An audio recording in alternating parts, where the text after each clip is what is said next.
साम्य छिद्रेण पवित्रेण सूर्यस्य रश्मिभिः तस्ते पवित्रपते पवित्रभूतस्य यत्कामः पुने तच्छकीयम् ओम पवित्रः पवित्रो वा सर्वावस्थां गतोऽपि वा यः स्मरेत् पुण्डरीकाक्षं सौभाग्याभ्यन्तरः ओम पुण्डरीकाक्षः पुनातु ओम पुण्डरीकाक्षः पुनातु ततवो जन्तु विश्वतो दब्धासो अपरीतास उद्भिदः देवानो यथा सदमिदवृधे असन्न प्रायुवो रक्षितारो दिवे दिवे देवानां भद्रासु मतिरिजूयतां मा देवानागुं रातिरभिनो निवर्ततां मा देवानागुं सख्यमुपसेदिमा वयं देवान आयोः प्रतिरन्तु जीवस् तान् पूर्वयानि विदाहुमहे वयं भगं मित्रमदितिं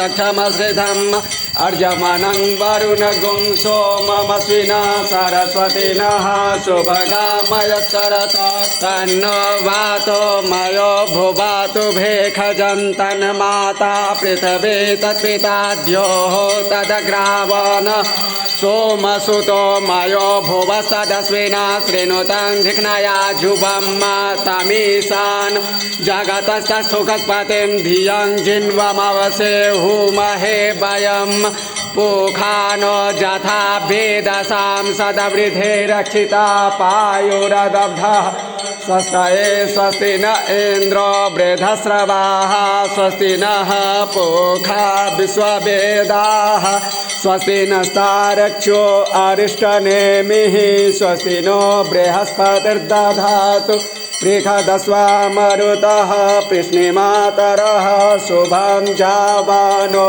विदथे खुजग्मयः शूरचक्षसो विश्वेनो देवा अवसागमन्निह भद्रं कर्णेभिः शृणुयाम देवा भद्रं पश्येमाक्षभिर्जत्राः स्थिरैरङ्गस्तुष्टुवागुं सस्तनो भिर्जसे मयि देवहितं जदायु शतमिन्नो शरदो अन्ति देवा जत्रा न चक्रा जरसं तनो नाम पुत्रासो यत्र पितत् भवन्ति मानो मध्यारीरिखसायुर्गन्तोः अदितिर्द्योरदितिरन्तरिक्षमदितिर्मात् सपिता सपुत्रः विश्वे देवा अदितिः पञ्चजना अदितिर्जातमदितिर्जनित्वम् द्योः शान्तिरन्तरिक्षगुं शान्तिः पृथिवी शान्तिरापः शान्तिरोषधयः शान्तिः वनस्पतयः शान्तिर्विश्वे देवाः शान्तिर्ब्रह्म शान्तिः सर्वगुं शान्तिः शान्तिरेव शान्तिः सामा शान्तिरेधि जतो यतः समीहसे ततो नो अभयं कुरु सन्नः कुरु प्रजाभ्यो भयन्नः पशुभ्यः गणानां त्वा गणपतिगुं हवामहे प्रियाणां त्वा प्रियपतिगुं हवामहे निधीनां त्वा निधिपतिगुं हवामहे वसो मम आहम जानि गर्भधमा त्वमजासि। बोलिए श्रीमद् देवी भागवत महापुराण की जय। श्री जगदम्बिकायै नमः। ओम ऐं ह्रीं क्लीं चामुण्डायै विच्चे। श्रीमद् देवी भागवत महात्म्यम् अथ प्रथमोऽध्यायः। सूत जी के द्वारा ऋषियों के प्रति श्रीमद् देवी भागवत के श्रवण की महिमा का ध्यान। बोलिए श्रीमद् देवी भागवत महापुराण की जय। सृष्टौ या सर्गरूपा जगदवन विधौ पालनीया च रौद्री संहारे चापि यस्या जगददिदमखिलं क्रीडनं या पराख्या पश्यन्ति मध्यमाथो तदनु भगवती वैखरी वर्णरूपा सास्मद्वाचं प्रसन्ना विधि हरिगिरीशा राधितालंकरोतु नारायणं नमस्कृत्य नरं चैव नरोत्तमं देवीं सरस्वतीं व्यासं ततो जयमुदीरयेत्। ऋषय ऊचुः सूतजीवसमावह वीर्यस्त्वं श्रावयसि हनः। कथा मनोहराः पुण्या व्यासशिष्य महामते। सर्वपापहरं पुण्यं विष्णुश्चरितमद्भुतम्। अवतार कथोपेतमस्माभिर्भक्तितः श्रुतम्। शिवस्य चरितं दिव्यं भस्म रौद्राक्षयोस्तथा। सेतिहासं च माहात्म्यं श्रुतं तव मुखाम्बुजात्। अधुना श्रोतुमिच्छामः पावनात् पावनं परम्। भुक्तिमुक्तिप्रदं नृणामनायासेन सर्वशः। ततत्त्वं ब्रूहि महाभाग येन सिद्ध्यन्ति मानवाः। कलावपि परं त्वत्तो न विद्मः संशयच्छिदम्।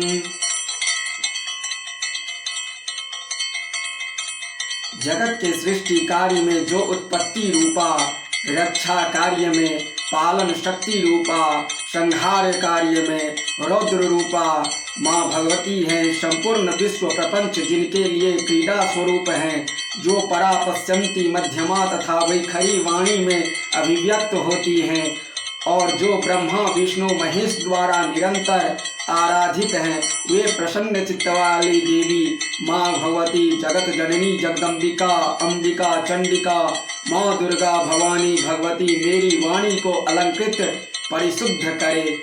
बदरी का श्रम निवासी प्रसिद्ध ऋषि श्री नारायण तथा नरों में श्रेष्ठ श्री नर भगवती सरस्वती और महर्षि वेद व्यास को प्रणाम करने के पश्चात ही जय अर्थात इतिहास पुराण आदि सदग्रंथों का पाठ प्रवचन करना चाहिए। ऋषिगण बोले, हे सूत जी, हे महामते, हे व्यास शिष्य, आप दीर्घजीवी हैं। आप हम लोगों को नानाविध पुण्य प्रदायिनी एवं मनोहारिणी कथा सुनाते रहते हैं।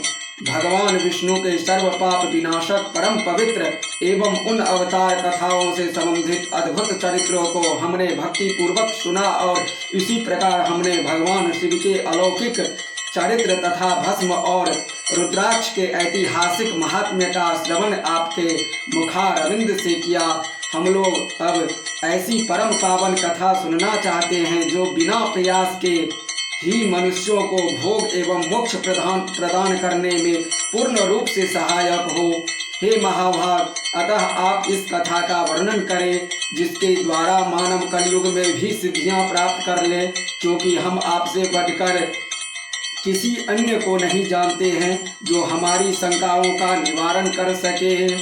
बोलिए श्रीमद् देवी भागवत महापुराण की जय।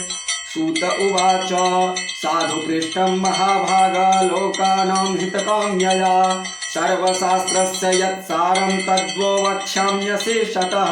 तावद्गर्जन्ति तीर्थानि पुराणानि व्रतानि च यावन्न श्रूयते सम्यक् देवी भागवतं नरः तावत् पापाटवीन्द्राणां क्लेशदाद्रभ्रकण्टका यावन्न परुषः प्राप्तो देवी भागवताभिधः तावत् क्लेशावहन्द्राणाम् उपसर्गमहात्मनः यावन्नैवोदयं प्राप्तो देवी भागवतोष्णगः। ऋषय ऊचुः सूत महाभाग वदनो वदताम्बरा कीदृशं तत्पुराणं हि विधिस्तच्छ्रवणे चकः कतिभिर्वासैर्तच्छ्रोतव्यं किञ्च पूजनम् कैर्मानवैः श्रुतं पूर्वं काङ्काङ्काङ्मानवाप्नुयुः। सूत उवाच विष्णोरंशो मुनिर्जातः सत्यवत्यां पराशरात् विभज्य वेदांश्चतुरः शिष्यानध्यापयत् पुरा। व्रात्यानां द्विजबन्धूनां वेदेष्वनधिकारिणां स्त्रीणां दुर्मेधसां नृणां धर्मज्ञानं कथं भवेत् विचार्यैतत्तु मनसा भगवान् बादरायणः। पुराणसंहिता दध्यौ तेषा धर्मविधित्सया 18 पुराणानि सकृत्वा भगवान् मुनिः मामेवाध्यापयामास भारताख्यान्यमेव च देवी भागवतं तत्र पुराणं भोगमोक्षदं स्वयं तु श्रावयामास जनमेजय भूपतिम्। सूत जी बोले, हे भगवान, सूत जी बोले, हे महाभाग ऋषियों, आप लोगों ने लोक कल्याण की भावना से अत्यंत उत्तम प्रश्न किया है, अतः मैं आप सभी के लिए समस्त शास्त्रों का जो सार है उसे पूर्ण रूप से बताऊंगा। समस्त तीर्थ पुराण और व्रत एवं अपनी श्रेष्ठता का वर्णन करते हुए तभी तक गर्जना करते हैं जब तक मनुष्य श्रीमद् देवी भागवत का सम्यक रूप से श्रवण नहीं कर लेते। मनुष्यों के लिए पाप रूपी अरण्य तभी तक दुखप्रद एवं कंटकमय रहता है जब तक श्रीमद् देवी भागवत रूपी परशु एवं कुठार उपलब्ध नहीं हो जाता। मनुष्यों को उपसर्ग एवं ग्रहण रूपी घोर अंधकार तभी तक कष्ट पहुंचाता है जब तक श्रीमद् देवी भागवत रूपी सूर्य उनके सम्मुख उदित नहीं हो जाते। ऋषिगण बोले, हे वक्ताओं में श्रेष्ठ महाभाग सूत जी, आप हमें बताएं कि वह श्रीमद् देवी भागवत पुराण कैसा है और उसके श्रवण की विधि क्या है। उस पुराण को कितने दिनों में सुनना चाहिए, उसके श्रवण की अवधि में पूजन विधान क्या है, प्राचीन काल में किन किन मनुष्यों ने इसे सुना और उनकी कौन कौन सी कामनाएं पूर्ण हुई। फिर सूत जी बोले, प्राचीन काल में पराशर ऋषि द्वारा सत्यवती के गर्भ से विष्णु के अंश स्वरूप मुनि व्यास उत्पन्न हुए, जिन्होंने वेदों का 4 विभाग करके उन्हें अपने शिष्यों को पढ़ाया। पतितों ब्राह्मणाधमों वेदाध्ययन के अनधिकारियों, स्त्रियों एवं दूषित बुद्धि वाले मनुष्यों को धर्म ज्ञान कैसे हो। मन में ऐसा विचार करके भगवान बादरायण व्यास जी ने उनको धर्म ज्ञानार्थ पुराण संहिता का प्रणयन किया। उन भगवान व्यास मुनि ने 18 पुराणों एवं महाभारत का प्रणयन करके सर्वप्रथम मुझे ही पढ़ाया। उन पुराणों में श्रीमद् देवी भागवत पुराण भोग एवं मोक्ष को देने वाले हैं। व्यास जी ने राजा जनमेजय को यह पुराण स्वयं सुनाया था। पूर्वस्य पिता राजा परीक्षित तक्षकाहिना संतष्टस्तस्य संशुद्ध्यै राज्ञा भागवतं श्रुतं। नवभिर्दिवसैः श्रीमद् वेदव्यासमुखाम्बुजात् त्रैलोक्यमातरं देवीं पूजयत्याभिधानतः। नवाह यज्ञे सम्पूर्णे परीक्षिदपि भूपतिः दिव्यरूपधरो देव्याः शालोक्यं तत्क्षणादगात्। पितुर्दिव्यां गतिं राजा विलोक्य जनमेजयः व्यासं मुनिं संभर्त्य परां मुदमवापः। 18 पुराणानां मध्ये सर्वोत्तमं परं देवी भागवतं नाम धर्मकामार्थमोक्षदं।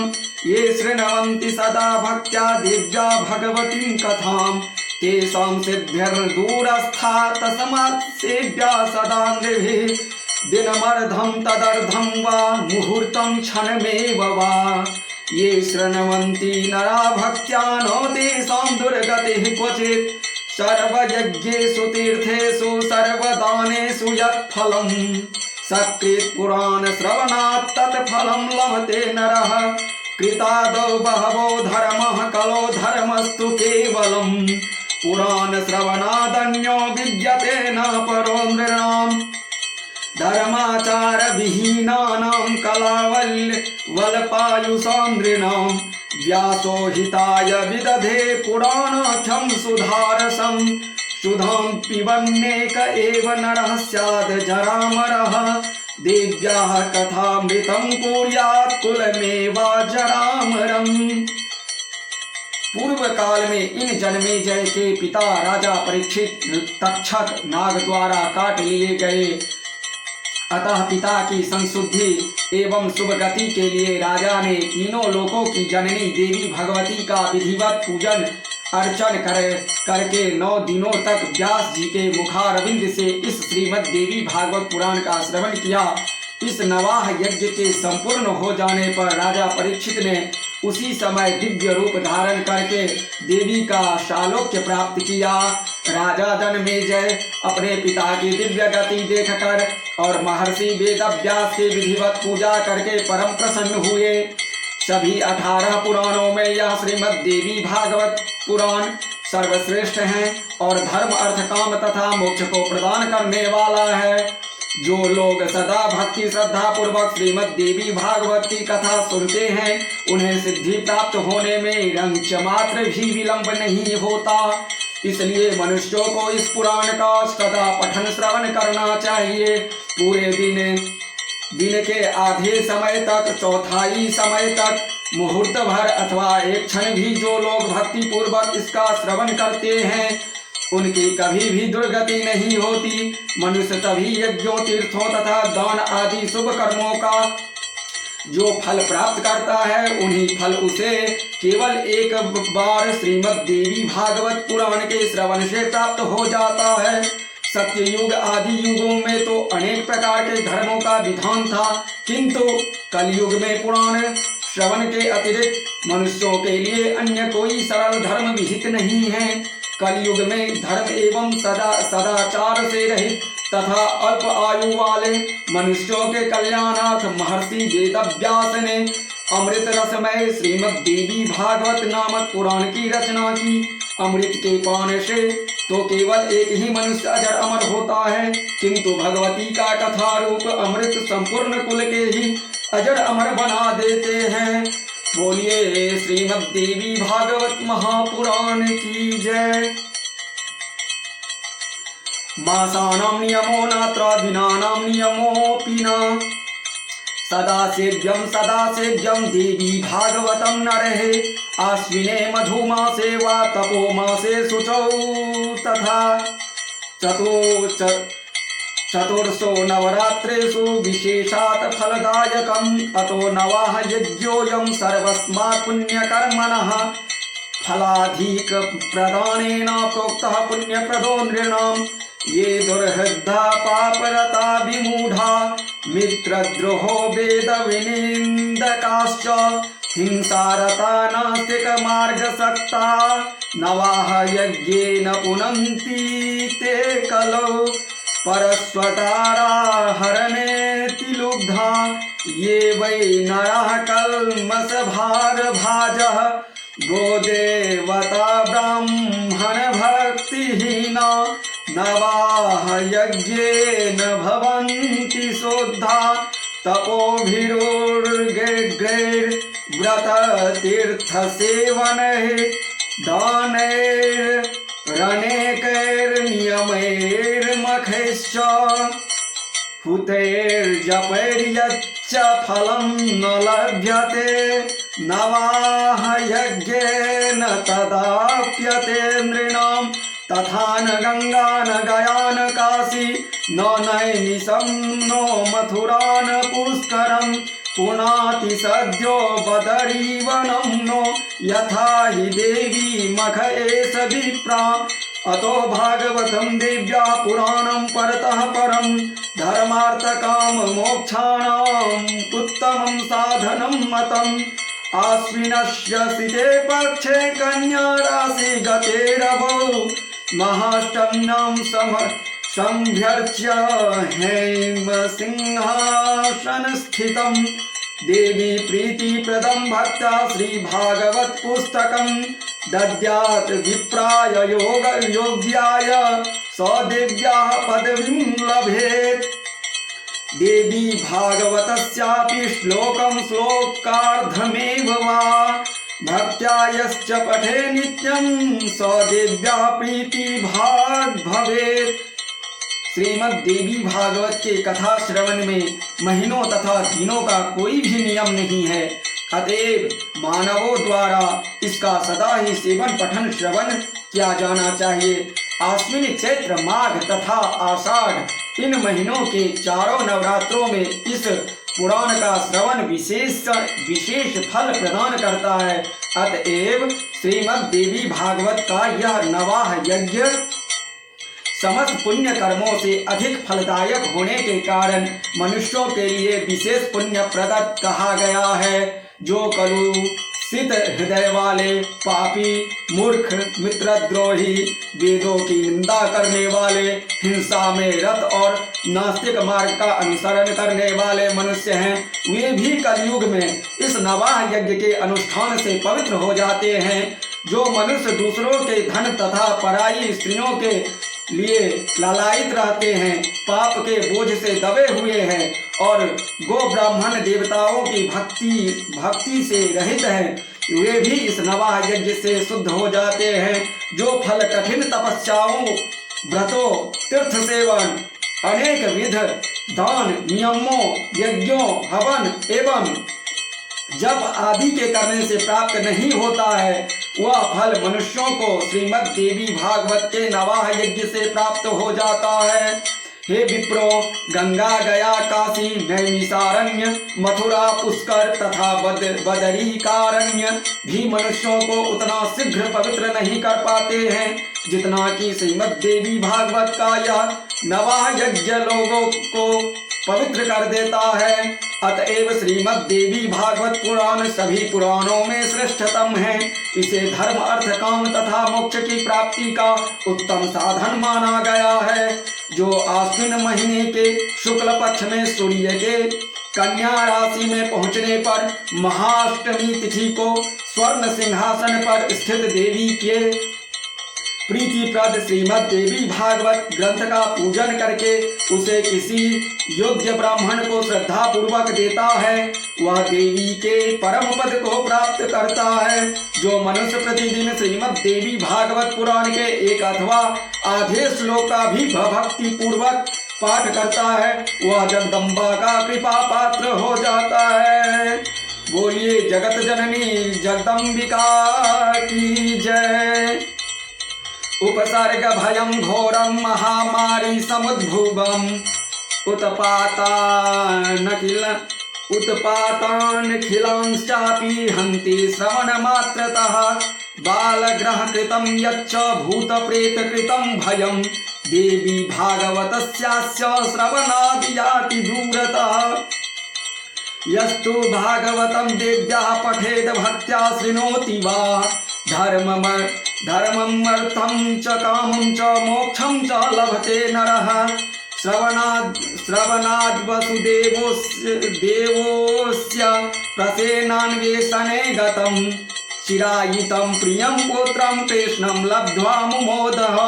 य एतं शृणुयात् भक्त्या श्रीमद्भगवतीं कथाम्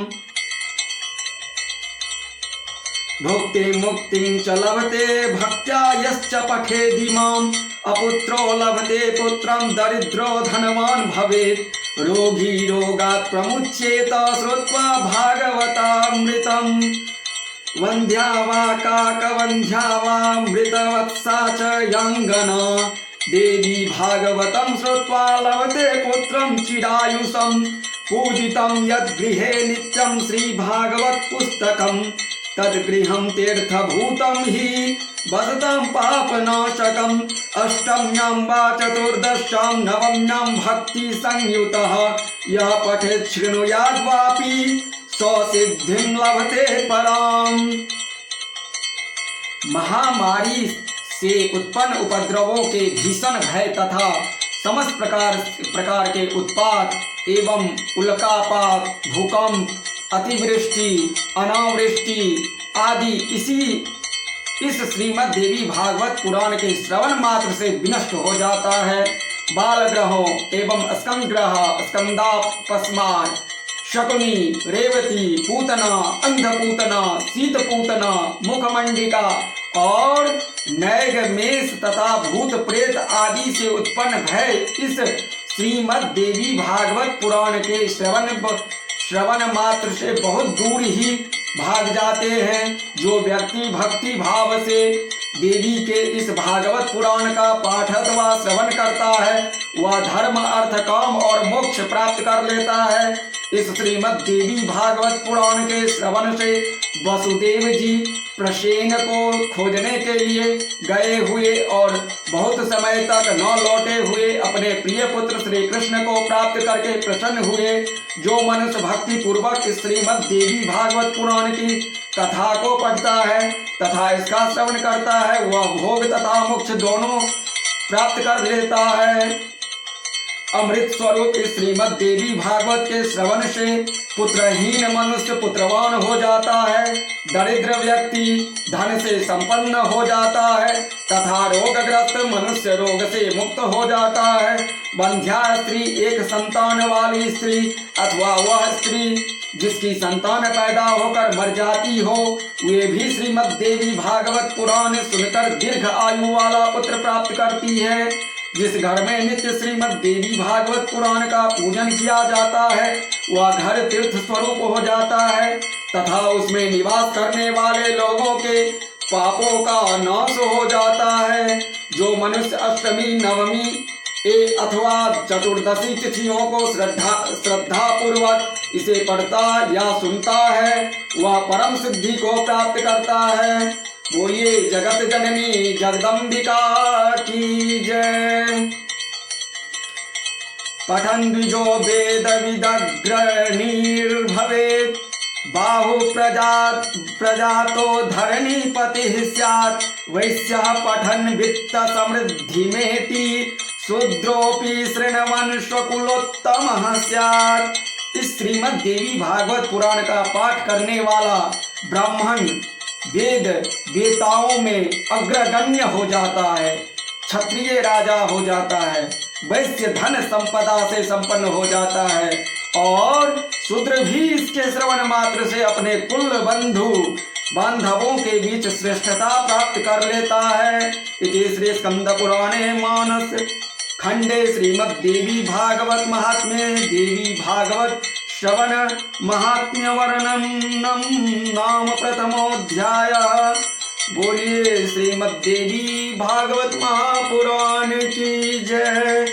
जगत जननी जगदम्बिका की जय। बोलिए जगत जननी जगदम्बिका की जय। अथ द्वितीयोऽध्यायः श्रीमद् देवी भागवत के महात्म्य के प्रसंग में स्यमंतक मणि की कथा। बोलिए श्रीमद् देवी भागवत महापुराण की जय। ऋषय ऊचुः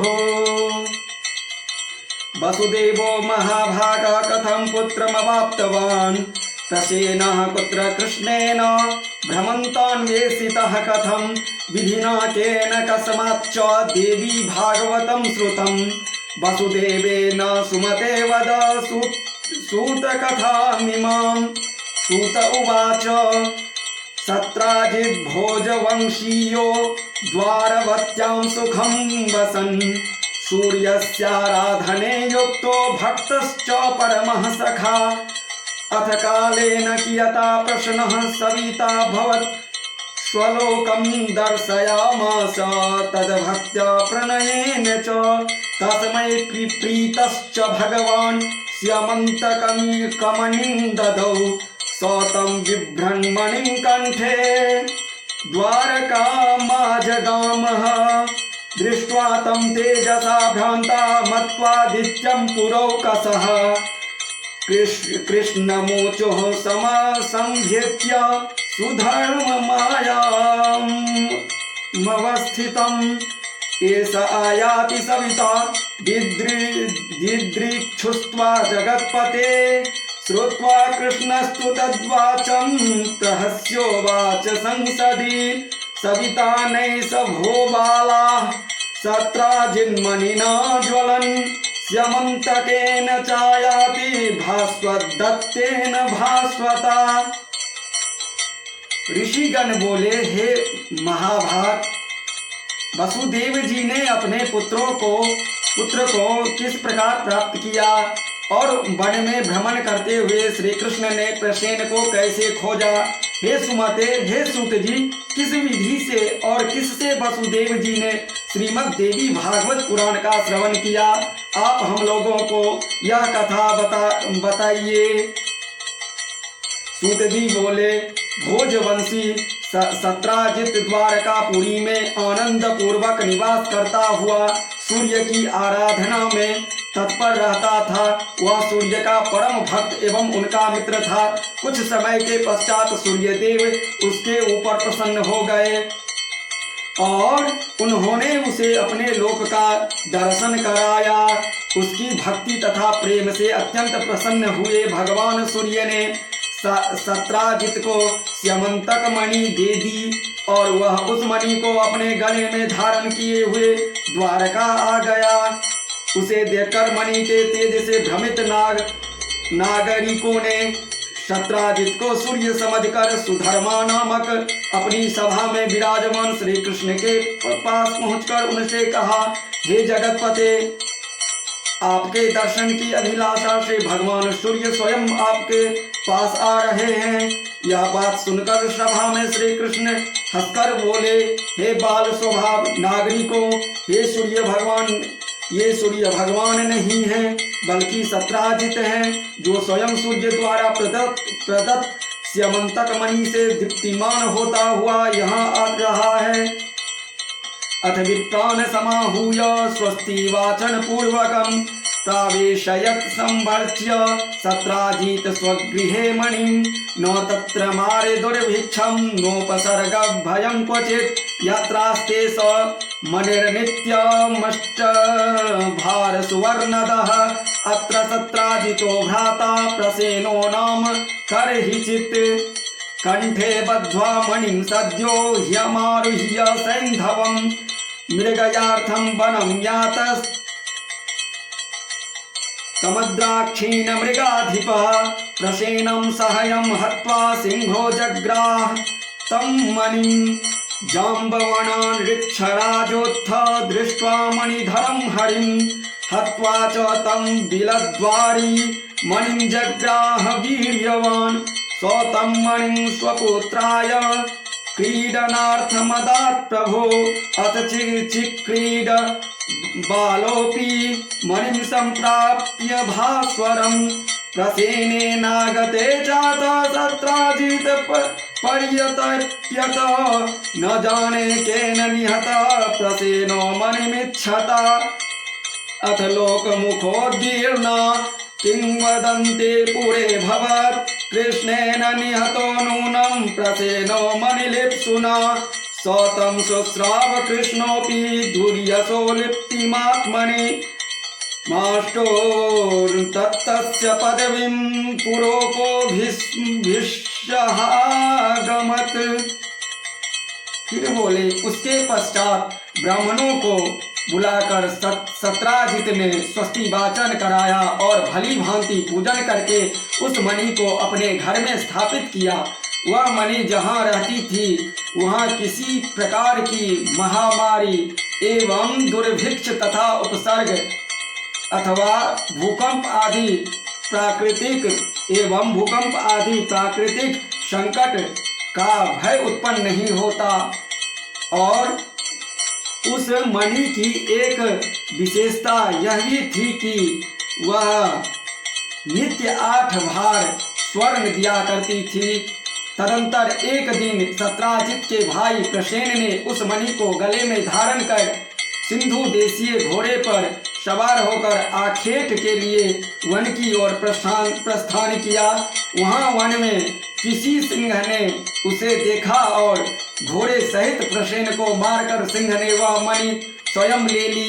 इसके पश्चात महाबली ऋक्षराज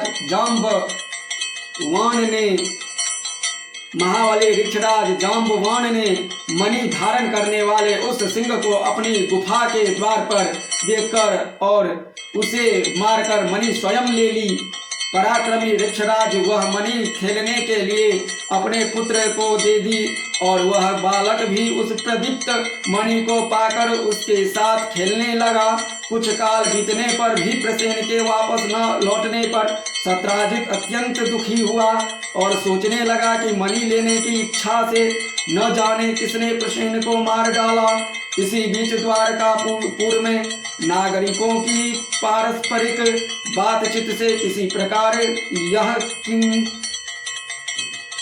यह किंवदंती फैल गई कि मणि के लोभ के वशीभूत श्री कृष्ण ने ही प्रसेन का वध किया।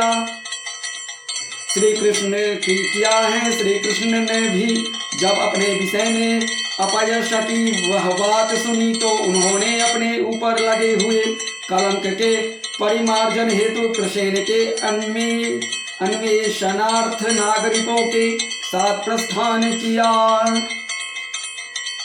गत्वा स विपिने पश्यत् प्रसेनं हरिणं हतं ययो मृगेन्द्रम् अन्विष्यन्न श्रीर्बन्ध्वाङ्किताध्वन अथ कृष्णो हतं सिंहं विलद्वारि विलोक्य च उवाच भगवान् वाचं कृपया पुरवासिनः तिष्ठध्वं यूयमत्रैव यावदागमनं मम प्रविशामि बिलं त्वेतन्मणिहार कलब्धये तथेत्युक्त्वा तु ते तस्थुस्तत्रैव द्वारकोकसः जगामान्तर्बलिं कृष्णो यत्र जाम्बवतो गृहं ऋक्षराजसुतं दृष्ट्वा कृष्णो मणिधरं तदा हर्तुर्मैच्छन्मणिं तावत् धात्रे चुक्रोश भीतवत् श्रुत्वा धात्रीरवं सद्यः समागत्यक्षराट् तदा युयुधे स्वामिना साकं विश्रमहर्निशम् एवं त्रिनवरात्रं तु महद्युद्धमद्भूतयोः कृष्णागमं प्रतीक्षन्तस्तस्थुर्द्वारे पुरोकसः द्वादशाहं ततो भीत्या प्रतिजगमुर्निजालयम् तत्र ते कथयामासुर्वृत्तान्तं सर्वमादितः सत्राजितं सपन्तस्ते सर्वे शोकाकुलाभृशं वसुदेवो महाभागः श्रुत्वा पुत्रस्य तं कथाम् मुमोह सपरिवारस्तदा परमया शुचा चिन्तयामास बहुधा कथं श्रेयो भवेन्मम अथा जगाम भगवान् देवर्षि ब्रह्मलोकतः उत्थाय तं प्रणम्यासो वसुदेवो व्यपूजयत् नारदो नामयं पृष्ट्वा वसुदेवं महामतिं पप्रच्छ च यदुश्रेष्ठं किं चिन्तयसि तद्वद। इस प्रकार वन में पहुंचने पर श्री कृष्ण ने सिंह द्वारा मारे गए प्रसेन को देखा और तदंतर गिरे हुए रक्त बिंदुओं से चिन्हित मार्ग का अनुसरण करके सिंह को खोजते हुए वे कुछ दूर गए। इसके पश्चात एक गुफा के द्वार पर मरे हुए सिंह को देखकर भगवान श्री कृष्ण करुणायुक्त वाणी में नागरिकों से बोले, मणि का हरण करने वाले को खोजने के लिए मैं इस गुफा के भीतर प्रवेश कर रहा हूँ। जब तक मैं वापस नहीं आ जाऊँ तुम लोग यहीं पर ठहरो।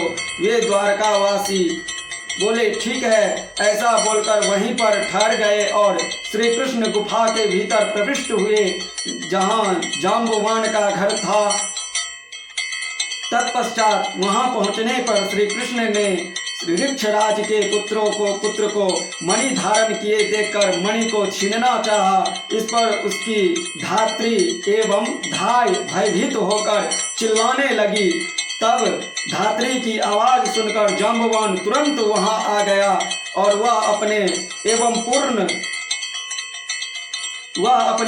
पूर्व स्वामी श्री कृष्ण के साथ दिन रात निरंतर युद्ध करने लगा। इस प्रकार उन दोनों के बीच 27 दिनों तक भयंकर युद्ध हुआ। इधर द्वारकावासी गुफा के द्वार पर 12 दिनों तक तो श्री कृष्ण के आगमन की प्रतीक्षा करते हुए ठहरे रहे, किंतु इसके बाद वे भयभीत होकर अपने अपने घर चले गए और वहां पहुंचकर उन्होंने लोगों से सारा वृत्तांत कहा। द्वारकापुरी के सभी नागरिक यह सब सुनकर सत्राजित की भर्त्सना करते हुए अत्यंत शोक विह्वल हो गए।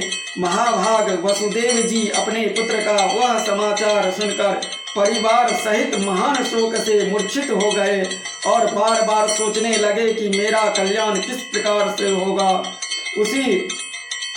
उसी समय ब्रह्मलोक से देवर्षि नारद वहां आ गए। वसुदेव जी ने उठकर उन्हें प्रणाम करके विधिवत उनकी पूजा की।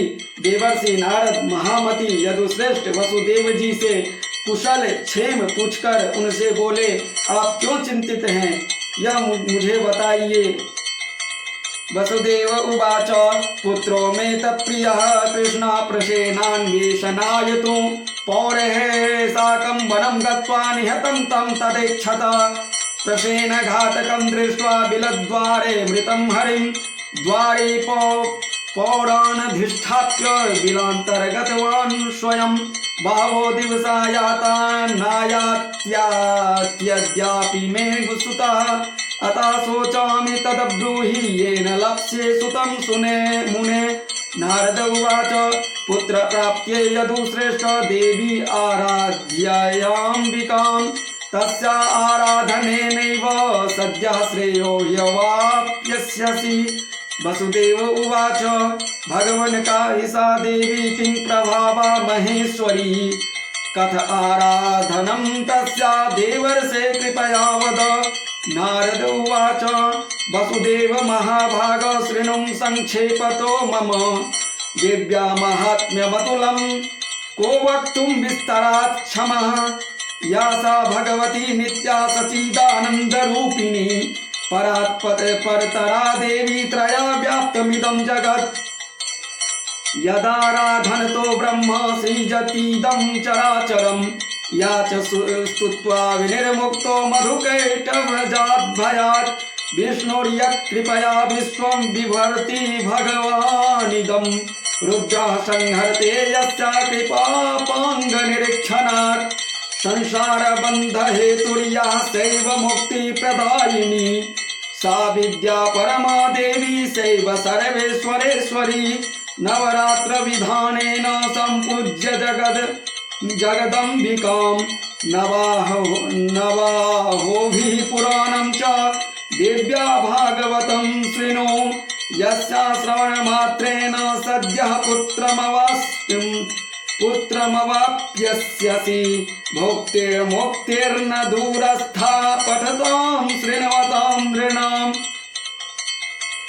फिर बोले वसुदेव जी बोले, मेरा अतिशय प्रिय पुत्र श्री कृष्ण प्रसेन को खोजने के लिए द्वारका के नागरिकों के साथ वन में गया था, जहां उसने प्रसेन को मरा हुआ देखा। इसके पश्चात प्रसेन को मारने वाले सिंह को भी एक गुफा के द्वार पर मरा देखकर श्री कृष्ण नागरिकों को द्वार पर ही रोककर स्वयं गुफा के अंदर चले गए।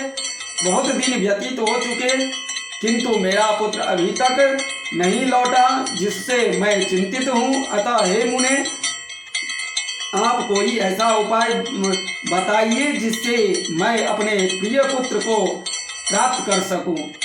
फिर नारद जी ने बोले, हे यदुश्रेष्ठ, आप पुत्र की प्राप्ति के लिए अंबिका देवी की आराधना कीजिए। उनकी आराधना से शीघ्र ही आपका कल्याण होगा। वसुदेव जी बोले, हे भगवान, ये देवी कौन हैं? ये महेश्वरी किस प्रकार के प्रभाव वाली हैं तथा उनकी आराधना किस प्रकार की जाती है? हे देवर्षि, कृपा करके यह बताइए।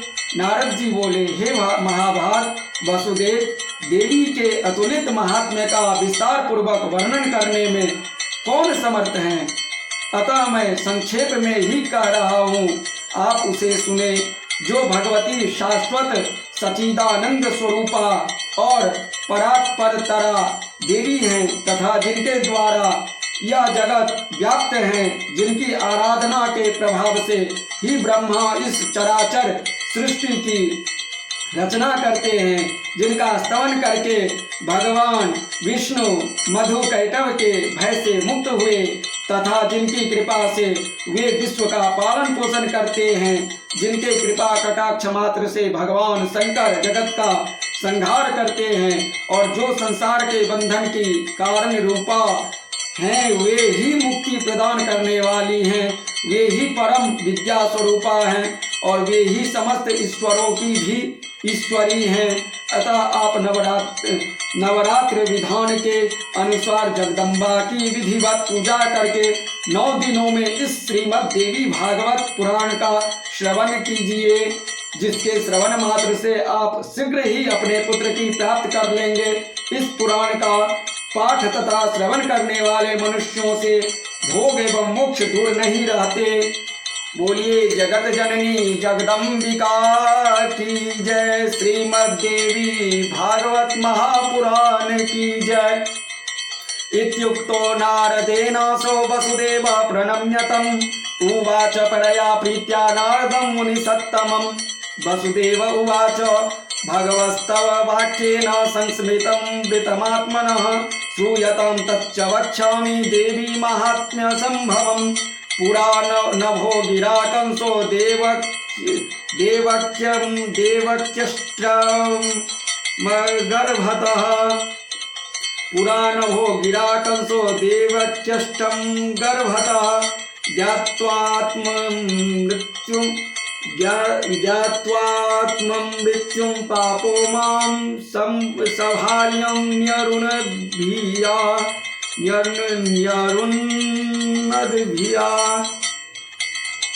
पुराण भोगिरा कंसो देवक्यष्टमभर्गतः। ज्ञात्वात्ममृत्युं पापो मां सभार्यं न्यरुणद्भिया।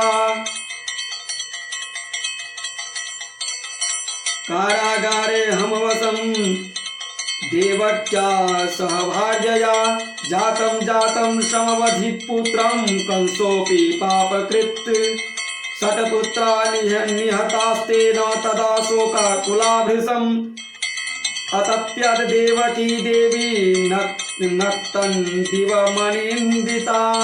तदाहं गर्गमाहूय मुनिं नत्वाभिपूज्य च निवेद्य देवकी दुःखमवोचं पुत्रकाम्यया। भगवन् करुणा सिन्धो यादवानां गुरुर्भवान्। आयुष्मत्पुत्र संप्राप्ति साधनं वद मे मुने। ततो गर्गः प्रसन्नात्मा मामुवाच दयानिधिः। गर्ग उवाच वसुदेव महाभाग शृणु तत् साधनं परम्। या सा भगवती दुर्गा भक्तदुर्गति हारिणी। तामाराधय कल्याणीं सद्यः श्रेयो ह्यपाप्यस्यसि। यदाराधनतः सर्वे सर्वान् कामान् वाप्नुयुः। न किञ्चित् दुर्लभं लोके दुर्गार्चनवतां नृणाम्। इत्युक्तोऽहं मुदा युक्तः सभार्यो मुनिपुङ्गमम्। प्रणम्य परया भक्त्या प्रावोचं विहिताञ्जलिः। वसुदेव उवाच यद्यस्ति भगवन् प्रीतिर्मयि ते करुणानिधे। तदा गुरो मदर्थे त्वं समाराधय चंडिकाम्। फिर बोले नारद जी, ऐसा कहने पर ये वसुदेव जी मुनि श्रेष्ठ नारद को प्रणाम करके अत्यंत प्रेम पूर्वक कहने लगे। वसुदेव जी बोले, हे भगवान, आपके इस कथन से देवी महात्म्य से संबंधित एक अपना वृत्तांत मुझे याद आ गया। मैं उसे कह रहा हूँ, आप सुनिए। पूर्व काल में पापी कंस ने आकाशवाणी के माध्यम से देवकी के 8वें गर्भ से अपने मृत्यु जानकर भयभीत हो भार्या सहित मुझको बंदी बना लिया।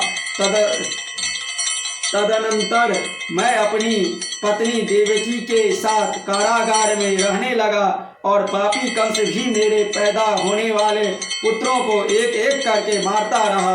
इस प्रकार जब कंस के द्वारा मेरे 6 पुत्र मार डाले गए, तब मेरी निर्दोष भार्या देवी देवकी अत्यंत शोकाकुल हो उठी और दिन रात दुखी रहने लगी।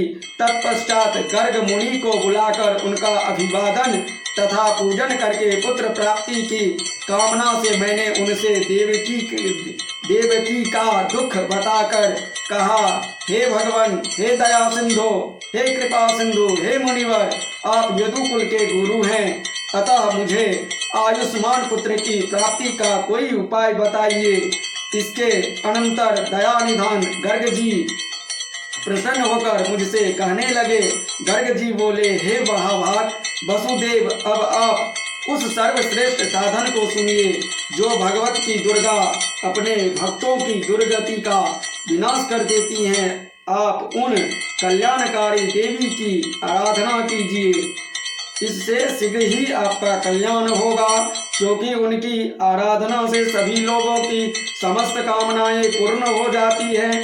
दुर्गा की उपासना करने वाले मनुष्यों के लिए संसार में कुछ भी दुर्लभ नहीं है। गर्ग मुनि के ऐसा कहने पर मैं प्रसन्न हो गया और अपनी पत्नी सहित मुनि श्रेष्ठ गर्ग को परम श्रद्धा पूर्वक प्रणाम करके दोनों हाथ जोड़कर मैंने उनसे कहा। वसुदेव जी बोले, हे भगवान, हे करुणा सागर, हे गुरु, यदि आप मुझ पर स्नेह रखते हैं तो मेरे कल्याण के निमित्त आप ही उन भगवती चंडिका की आराधना कर दे। निरुद्धा कंस गेहे हम न किंचित कर्तुमुत्साहे, अतस्त्वमेव दुःखाब्धेर्मामुद्धर महामते। इत्युक्तस्तु मया प्रीतः प्रोवाच मुनिपुङ्गवः, वसुदेव तव प्रीत्या करिष्यामि हितं तव। अथ गर्गमुने प्रीत्या मया सम्प्रार्थितो गमत्। आरारि धैर्धयिषु दुर्गां विन्ध्याद्रिं ब्राह्मणैः सह, तत्र गत्वा जगद्धात्रीं भक्ताभीष्टप्रदायिनीम् आराधयामास मुनिर्जप पाठपरायणः। ततः समाप्ते नियमे वागुवाच शरीरिणी, प्रसन्नाहं मुने कार्य सिद्धिस्तव भविष्यति।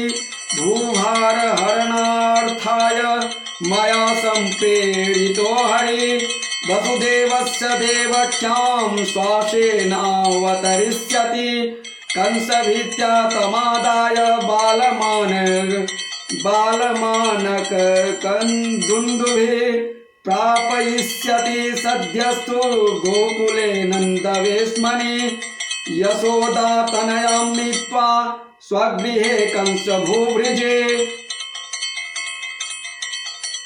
यशोदातनयां नीत्वा स्वगृहे कंसभूभुजे। दास्यस्त्यथ च तां हन्तुं कंस आक्षेप्यस्यतीक्षितौ। सा तद्धस्ताद्विनिर्गत्य सद्यो दिव्यवपुर्धरा, मदंसभूता विन्ध्याद्रौ करिष्यति जगद्धितं।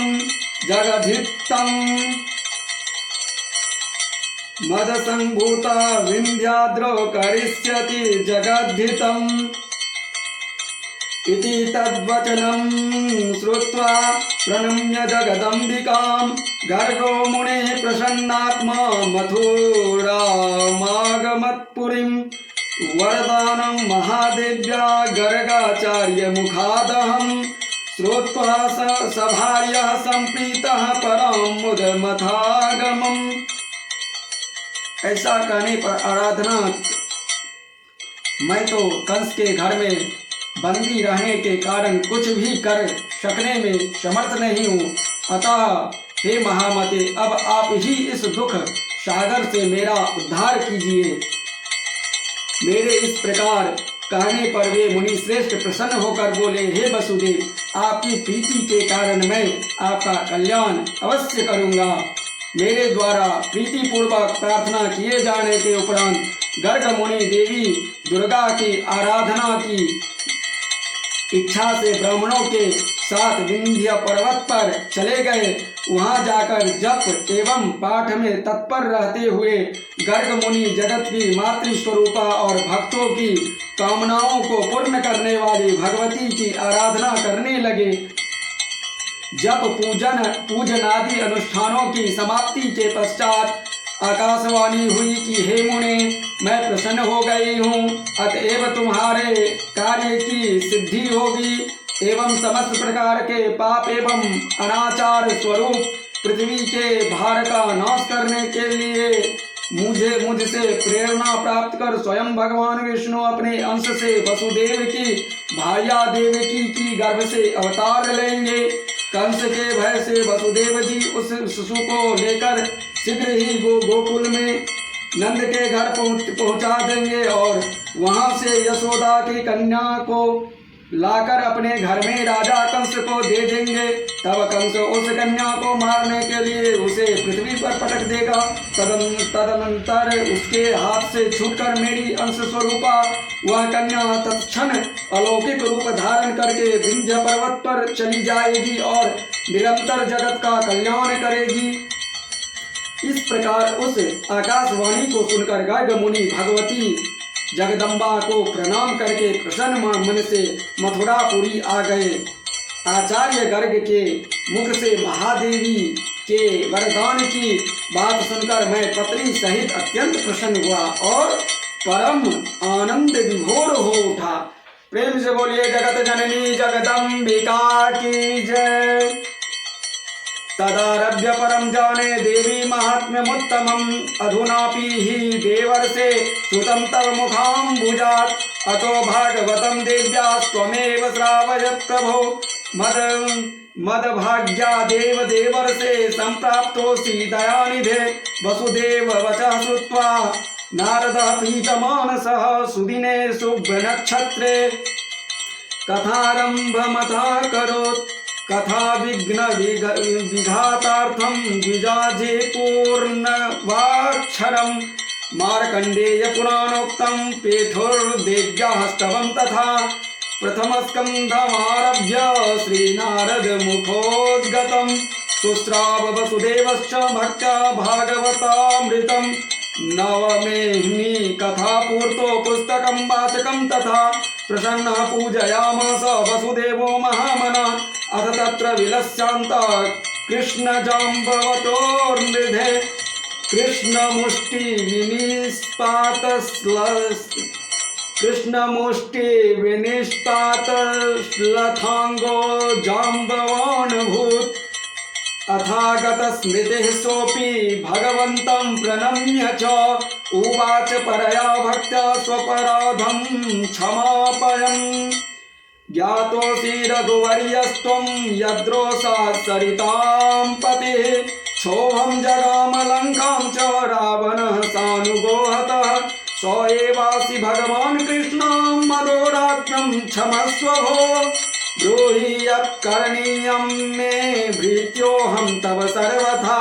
श्रुत्वा च जाम्बवतो वाचं ब्रवीज्जगदीश्वरः।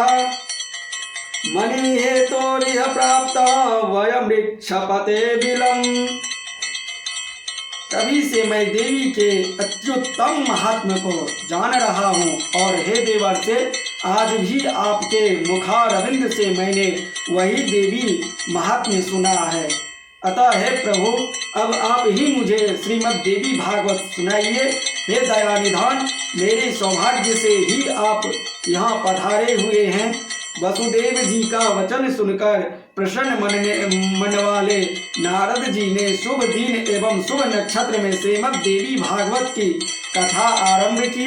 कथा में आने वाली विघ्न बाधाओं के शमनार्थ ब्रह्मण देवी के नवाक्षर ओम ऐं ह्रीं क्लीं चामुंडायै विच्चे मंत्र का जप तथा मार्कंडेय पुराण में वर्णित देवी स्तोत्र का पाठ करने लगे। प्रथम स्कंद के आरंभ से ही वसुदेव जी देवर्षि नारद के मुख से निःसृत अमृत स्वरूप श्रीमद् देवी भागवत पुराण का भक्ति पूर्वक श्रवण करने लगे। 9वें दिन कथा की समाप्ति होने पर महामनस्वी वसुदेव जी ने श्रीमद् देवी भागवत ग्रंथ तथा कथावाचक दोनों की प्रसन्नता पूर्वक पूजा की। उधर कंदार में तदारभ्य परम जाने देवी महात्म्यमुत्तमम् अधुनापि हि देवर्षे सुतं तव मुखाम्बुजात् अतो भागवतं देव्यास्तमेव श्रावय प्रभो मद्भाग्यादेवं देवर्षे सम्प्राप्तोऽसि दयानिधे। वसुदेव वचः श्रुत्वा नारद प्रीतमानसः सुदिने शुभनक्षत्रे कथारम्भमथाकरोत्। कथा विघ्न विघातार्थं द्विजाजे पूर्णवाक्षरं मार्कण्डे पुराणोक्तं पेठुर्देव्यास्तवं तथा। प्रथमस्कन्ध आरभ्य श्रीनारद मुखोद्गतं शुश्राव वसुदेवश्च भक्त्या भागवतामृतं। नवमे कथा पूर्तो पुस्तकं वाचकं तथा प्रसन्नः पूजयामास वसुदेवो महामनः। अथ तत्र विलस्यान्तः कृष्णजाम्बवतोर्मृधे कृष्णमुष्टिविनिष्पातश्लथाङ्गो जाम्बवान्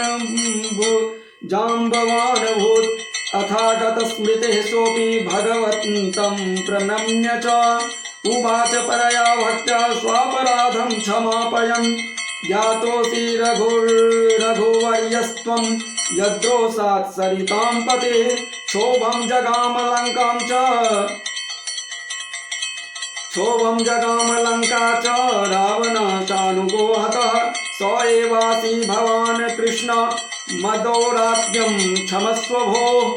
ब्रूहि यत्करणीयं मे भृत्योऽहं तव सर्वथा। श्रुत्वा जाम्बवतो वाचं ब्रवीजगदीश्वरः मणिहेतोरिह प्राप्त वयमिच्छपते विलम्। तभी से मैं देवी के अत्युत्तम महात्म्य को जान रहा हूँ और हे देवर से आज भी आपके मुखारविंद से मैंने वही देवी महात्म्य सुना है। अतः हे प्रभु अब आप ही मुझे श्रीमद् देवी भागवत सुनाइए। हे दयानिधान मेरे सौभाग्य से ही आप यहाँ पधारे हुए हैं। वसुदेव जी का वचन सुनकर प्रसन्न मन वाले नारद जी ने शुभ दिन एवं शुभ नक्षत्र में श्रीमद् देवी भागवत की कथा आरंभ की। कथा में आने वाले विघ्न बाधाओं के शमनार्थ ब्राह्मण देवी के नवाक्षर एवं ओम ऐं ह्रीं क्लीं चामुंडाये विच्चे मंत्र का जप तथा मार्कंडेय पुराण में वर्णित देवी स्तोत्र का पाठ करने लगे। प्रथम स्कंद के आरंभ से ही वसुदेव जी देवर्षि नारद के मुख से निःसृत अमृत स्वरूप श्रीमद् देवी भागवत पुराण का भक्ति पूर्वक श्रवण करने लगे। 9वें दिन कथा की समाप्ति होने पर महामनस्वी वसुदेव जी ने श्रीमद् देवी भागवत ग्रंथ तथा कथावाचक दोनों की प्रसन्नता पूर्वक पूजा की। उधर कंधार में श्री कृष्ण तथा जाम्बवान के बीच चल रहे युद्ध में श्री कृष्ण के मुष्टिका प्रहारों से जाम्बवान का शरीर अत्यंत स्थिर पड़ गया था।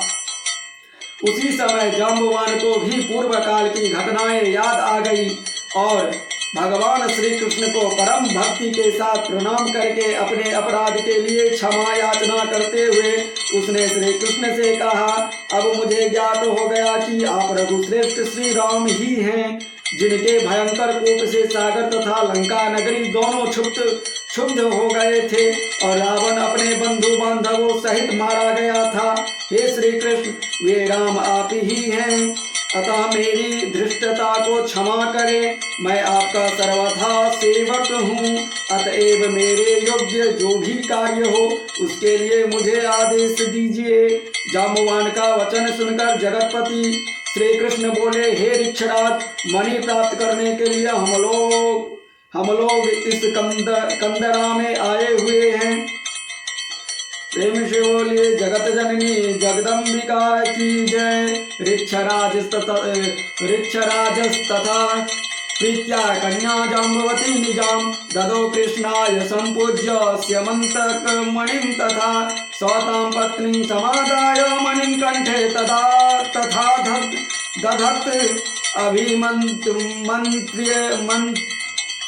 अभिमन्त्र्य ऋक्षराजं च प्रतस्थे द्वारकां प्रति। कथा समाप्ति दिवसे वसुदेव उदारधि ब्राह्मणान् भोजयामास दक्षिणाभिरतोषयत्।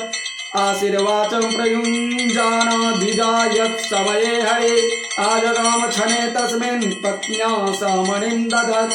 भार्यया सहितं कृष्णं वसुदेव पुरोगमा दृष्ट्वा हर्षाश्रुपूर्णाक्षा समवापुः परामुदम् देवर्षिर्नारदश्चाथ कृष्णा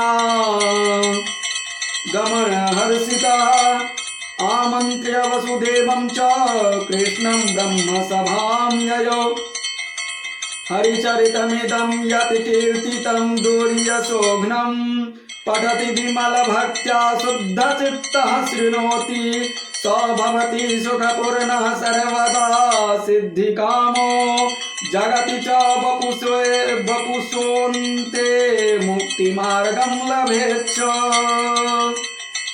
तत्पश्चात ऋक्षराज जाम्बवान ने श्री कृष्ण की विधिवत पूजा करके स्यमंतक मणि तथा अपनी पुत्री जाम्बवती उन्हें प्रसन्नता पूर्वक अर्पित कर दी। श्री कृष्ण ने जाम्बवती को पत्नी के रूप में अंगीकार करके मणि को गले में धारण कर लिया और ऋक्षराज जाम्बवान से विदा लेकर वे द्वारकापुरी के लिए प्रस्थित हुए। उधर द्वारका में उदार हृदय श्री वसुदेव जी ने श्रीमद् देवी भागवत पुराण कथा के समाप्ति के दिन ब्राह्मण को भोजन कराया तथा नाना विधि दक्षिणाओं से उन्हें संतुष्ट किया। जिस समय वे ब्राह्मण वसुदेव को आशीर्वचन प्रदान कर रहे थे उसी समय भगवान श्री कृष्ण मणि धारण किए हुए पत्नी जाम्बवती के साथ वहां आ पहुंचे। भार्या सहित भगवान श्री कृष्ण को देखकर वसुदेव जी तथा उपस्थित जन समूह की आंखें हर्षातिरेक के अश्रु से परिपूर्ण हो गई और वे परम आनंदित हुए। देवर्षि नारद भी श्री कृष्ण के आगमन से हर्षित हुए और उन्होंने वसुदेव जी तथा श्री कृष्ण से विदा लेकर ब्रह्म सभा के लिए प्रस्थान किया। हरिचरितमिदं यत् कीर्तिदं दुर्यशोघ्नं पठति विमलभक्त्या शुद्धचित्तः शृणोति स भवति सुखपूर्णः सर्वदा सिद्धकामो जगति च वपुषोऽन्ते मुक्तिमार्गं लभेच्च। जो मनुष्य निष्कपट भक्ति एवं शुद्ध हृदय से भगवान के इस विख्यात तथा कलंकनाशक चरित्र का पाठ एवं श्रवण करता है वह पूर्ण सुखी हो जाता है। जगत में उसकी सभी कामनाएं पूर्ण हो जाती हैं तथा मृत्यु के अनंतर वह मोक्ष पद प्राप्त करता है।